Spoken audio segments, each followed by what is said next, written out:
The first known Australian autonomous cyber attack. That's the title of a news article I read this morning. Basically, a guy named Andrew told his OpenClaw agent to book a gym class for him. The agent came back in a few minutes and told him it worked, but it also reported it found an exploit in the system that could get him an earlier spot. It found that the system had no check on cancelling other people's reservations, and to test this exploit, it had already cancelled another person's booking.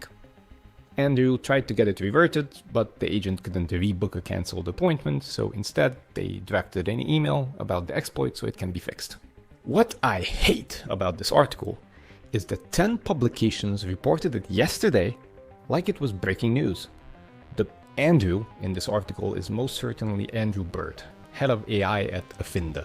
He wrote a post about this more than 3 months ago when it actually happened, so it is in no way breaking news.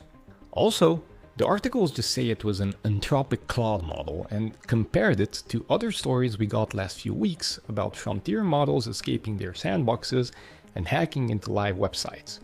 While, in fact, in this situation, the model was Opus 4.6, and the hack was the model just realizing that basic authorization checks were missing from the system.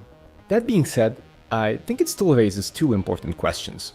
First, AIs can spot a lot of security issues in your code, and it's relatively simple to point OpenAI's Codex security at your repository and just let it scan it.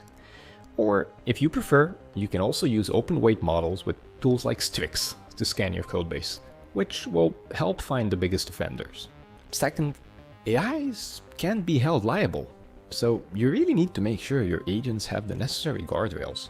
Most LLMs are trained to get the job done by any means necessary, so there are many possible situations where they might choose to infiltrate the system to achieve their goals, even if the user was not intending for it to happen. Just imagine, a student wants his agent to help him with his grades by helping with homework. The agent may at any point decide that the real goal is to increase the student's grades.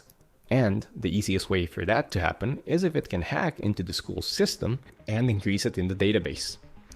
And since many people don't read all the output of their agents, there is a high likelihood the student wouldn't even know what happened until it's too late. The school won't be able to blame the agent for what it did, but blaming the student also feels wrong. And not doing anything, well, that will have the side effect that everyone will try to do it, since now they know if they get caught, they can just blame their agents. So, what do you think? How would you handle this situation?